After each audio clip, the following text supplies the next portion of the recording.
Everyone, നമ്മളിന്ന് നമ്മുടെ computer system architecture എന്ന സബ്ജക്റ്റിൻ്റെ മൊഡ്യൂൾ 3യിലേക്ക് കടന്നിരിക്കുകയാണ്. മൊഡ്യൂൾ 3യിൽ നമ്മൾ മെയിനായി ഡിസ്കസ് ചെയ്യാൻ പോകുന്നത് മൾട്ടി പ്രോസസ്സർ സിസ്റ്റം ഇൻ്റർ കണക്ഷൻ ആണ്. അതായത് നമ്മൾ മൾട്ടി പ്രോസസ്സർ സിസ്റ്റംസ് എന്താണെന്ന് നോക്കി.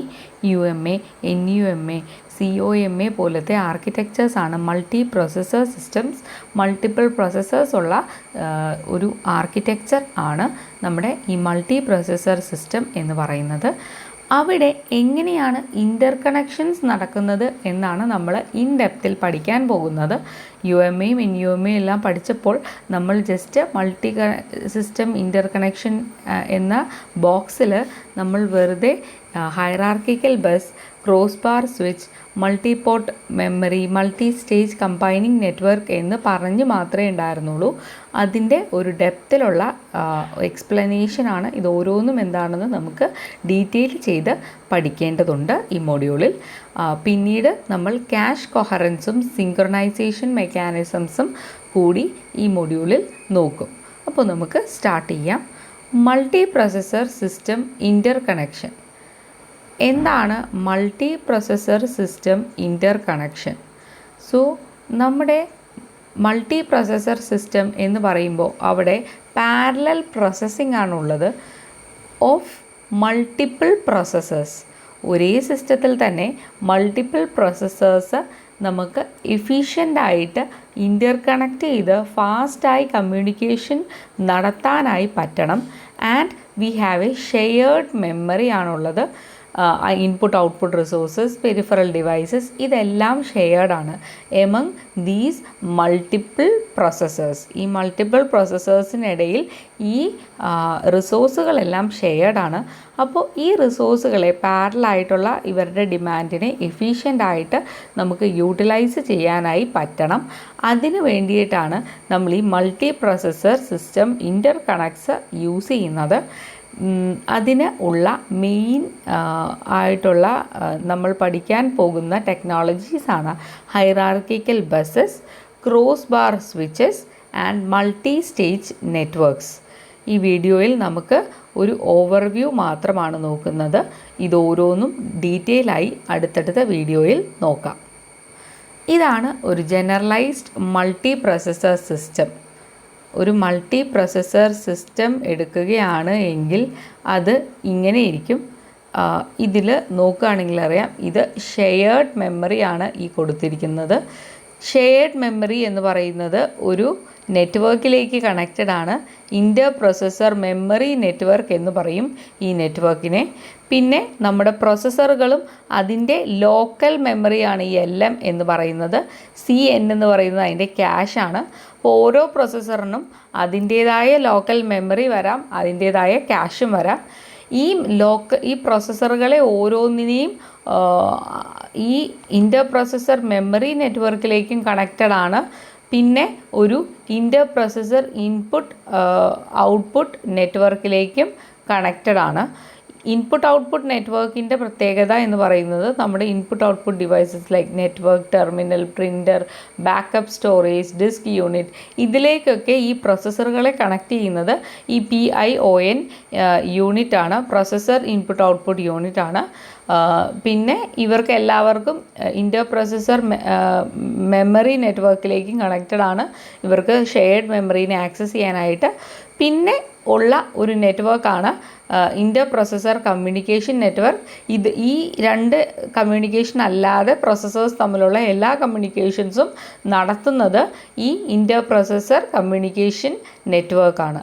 ഇതാണ് ഒരു ജനറലൈസ്ഡ് മൾട്ടി പ്രോസസ്സർ സിസ്റ്റം. ഓരോ പ്രോസസ്സറിനും ലോക്കൽ മെമ്മറി ഉണ്ടാകാം, ക്യാഷ് മെമ്മറി ഉണ്ടാകാം. പിന്നെ shared memory is connected through inter processor memory network and shared input output peripherals are connected using a processor input output network. Other processor communications are connected through inter processor communication network. ഇതാണ് ഒരു generalised multi processor system with local memory, private cache and shared memory and shared peripherals. ഇതാണ് explain ചെയ്തിരിക്കുന്നത്. ഈ architecture എന്ന് പറയുന്നത് UMA, NUMA, COMAയുടെ ഒരു combination ആകാം. ഓരോ പ്രൊസസ്സർക്കും its own local memory, private cache ഉണ്ടാവാം.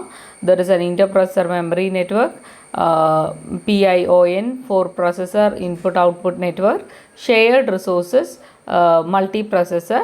Direct interprocessor communications are supported by interprocessor communication network. എന്താണ് ഈ ഒരു മൾട്ടി പ്രൊസസ്സർ സിസ്റ്റമിൻ്റെ നെറ്റ്വർക്കിൻ്റെ ക്യാരക്ടറിസ്റ്റിക്സ് എന്താണ് എന്നാണ് അടുത്ത നമ്മൾ നോക്കാൻ പോകുന്ന ഇമ്പോർട്ടൻ്റ് ആയിട്ടുള്ള ടോപ്പിക്. ഡൈനാമിക് നെറ്റ്വർക്ക്സ് ആണ് നമ്മുടെ ഈ മൾട്ടി പ്രൊസസ്സർ സിസ്റ്റംസിൽ നമ്മൾ യൂസ് ചെയ്യുന്നത്. ഇൻ്റർ കണക്ഷൻസ് എന്ന് പറയുന്നത് അണ്ടർ പ്രോഗ്രാം കൺട്രോളാണ്. അപ്പോൾ ഡൈനാമിക് ആയിട്ടുള്ള നെറ്റ്വർക്കാണ്, അതായത് അപ്പോൾ ആണ് നമ്മൾ നെറ്റ്വർക്കിംഗ് ചെയ്യുന്നത്. അപ്പോൾ അതിന് എന്തൊക്കെ ഫീച്ചേഴ്സ് വേണം, അല്ലെങ്കിൽ characteristics of this interconnection networks എന്ന് പറയുന്നത് 3 മേജർ ഓപ്പറേഷണൽ ക്യാരക്ടറിസ്റ്റിക്സ് ആയിട്ട് ഡിവൈഡ് ചെയ്യാം. Timing, switching and control. Timing എന്ന് പറഞ്ഞു കഴിഞ്ഞാൽ this network it can be synchronous or asynchronous ആകാം. 2 ടൈപ്പിൽ ചെയ്യാം. സിങ്ക്രണസ് ഓർ അസിങ്ക്രണസ് ആകാം. സിങ്ക്രണസ് നെറ്റ്വർക്ക് എന്ന് പറഞ്ഞു കഴിഞ്ഞാൽ they are controlled by a global clock that synchronise all network activities. എല്ലാ നെറ്റ്വർക്ക് ആക്ടിവിറ്റീസും ഒരു സിംഗിൾ ക്ലോക്ക് കൺട്രോൾ ചെയ്യുകയാണെങ്കിൽ then it is a synchronous network. Asynchronous ആണെങ്കിൽ it use a handshaking or interlocking mechanism to coordinate fast and slow devices requesting use of same network. Handshake ചെയ്യും. അപ്പോൾ ഹാൻഡ് ഷേക്കിന് reply കിട്ടുമ്പോൾ interlock ചെയ്തിട്ട് അവർ തമ്മിൽ നമ്മൾ ഷെയറിങ് നടത്തും. അതാണ്, അല്ലാതെ ഇവിടെ ഒരു ഗ്ലോബൽ ക്ലോക്കൊന്നുമില്ല. വേണ്ട ആൾക്കാർ ഹാൻഡ് ഷേക്ക് പ്രോട്ടോക്കോൾ യൂസ് ചെയ്യും ആൻഡ് ഇൻ്റർലോക്കിംഗ് മെക്കാനിസം വെച്ചിട്ട് നമ്മൾ കോർഡിനേറ്റ് ചെയ്യും. That is what happens in A asynchronous network. This is timing control. It can B of 2 types, synchronous and asynchronous. Next എന്ന് പറയുന്നത് സ്വിച്ചിങ് കൺട്രോളാണ്. ഒരു നെറ്റ്വർക്കിൽ എങ്ങനെയാണ് സ്വിച്ചിങ് ചെയ്യുന്നത്, ഡാറ്റ ട്രാൻസ്ഫർ ചെയ്യുന്നത്. Network can transfer data using circuit switching or packet switching. ഇതൊക്കെ നിങ്ങൾ already നോക്കിയിട്ടുള്ളതാണ്. നിങ്ങളുടെ നെറ്റ്വർക്ക്സിലൊക്കെ നിങ്ങളിത് പഠിച്ചിട്ടുണ്ടാകും. അപ്പോൾ അതേ കോൺസെപ്റ്റ് തന്നെയാണ് സർക്യൂട്ട് സ്വിച്ചിങ്ങും പാക്കറ്റ് സ്വിച്ചിങ്ങും. സർക്യൂട്ട് സ്വിച്ചിങ് എന്ന് പറഞ്ഞു കഴിഞ്ഞാൽ there is a preoccupied path ഉണ്ടാവും. It occupies a path for entire duration of data transfer. നിങ്ങളുടെ കമ്പ്യൂട്ടർ നെറ്റ്വർക്കിലുള്ള സെയിം തന്നെയാണ് സർക്യൂട്ട് സ്വിച്ചിങ് യൂസ് ചെയ്തിട്ട്. ഇവിടെ പ്രോസസ്സേഴ്സ് തമ്മിലാണ് കമ്മ്യൂണിക്കേഷൻ എന്ന് മാത്രമേ ഉള്ളൂ. സെയിം ടെക്നീക്ക് സെയിം തന്നെയാണ്. അപ്പോൾ once a device is granted a path to a network, it occupies that path for duration of data transfer. ആ ഒരു എൻറ്റയർ ഡ്യൂറേഷന് നമ്മൾ ആ ഒരു സെയിം ഡാറ്റ പാത്ത് യൂസ് ചെയ്യുകയാണെങ്കിൽ അതാണ് circuit switching. Next one is packet switching. Packet സ്വിച്ചിങ്ങിൽ നമ്മൾ ഇൻഫർമേഷനെ സ്മോൾ പാക്കറ്റ്സ് ആക്കി ഡിവൈഡ് ചെയ്തിട്ട് നമ്മൾ അതിനെ ഒരു സ്റ്റോർ ആൻഡ് ഫോർവേഡ് എന്ന് പറയുന്നൊരു മെത്തേഡാണ് യൂസ് ചെയ്യുന്നത്. Information is broken into small packets individually competing for a path in the network. എന്നിട്ട് നമ്മൾ അതിന് ഓരോന്നിനെയും നമ്മൾ ആ നെറ്റ്വർക്കിലേക്ക് കൊടുക്കുകയാണ്. അപ്പോൾ ആവശ്യമുള്ളവൻ അതിനെ ഇപ്പോൾ one processor it needs that resource, then it will store it and it will also forward it to others. അവർക്ക് വേണമെങ്കിൽ എടുത്തോട്ടെ എന്ന് വെച്ചിട്ട്. ആവശ്യമില്ലെങ്കിൽ it won't store, it just forward. അതാണ് പാക്കറ്റ് സ്വിച്ചിങ്. സർക്യൂട്ട് സ്വിച്ചിങ് ഒരു എൻറ്റയർ പാത്ത് ക്രിയേറ്റ് ചെയ്തത്. Like നിങ്ങൾ നെറ്റ്വർക്ക്സിൽ പഠിച്ചിട്ടുള്ള എക്സാമ്പിൾ ആണെങ്കിൽ എക്സാമ്പിൾ ഇസ് ഓഫ് പഴയ ടെലിഫോൺ ലൈൻ ക്രിയേറ്റ് ചെയ്യുന്നത്. ഇത് ഫിസിക്കൽ ലൈൻസ് ക്രിയേറ്റ് ചെയ്യുകയാണെങ്കിൽ അത് circuit switching.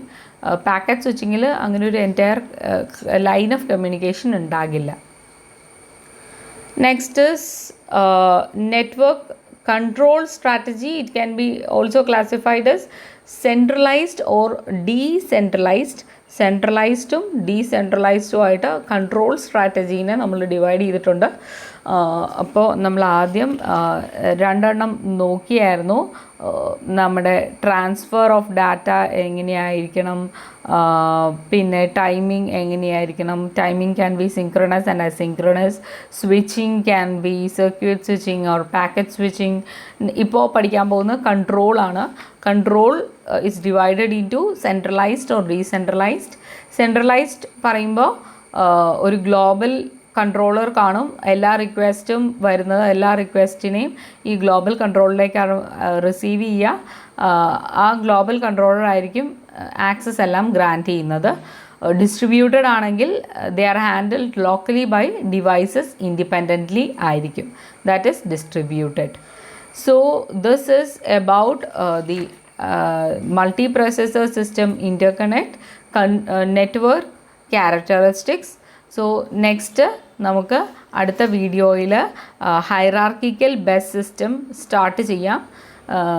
So this is all for today.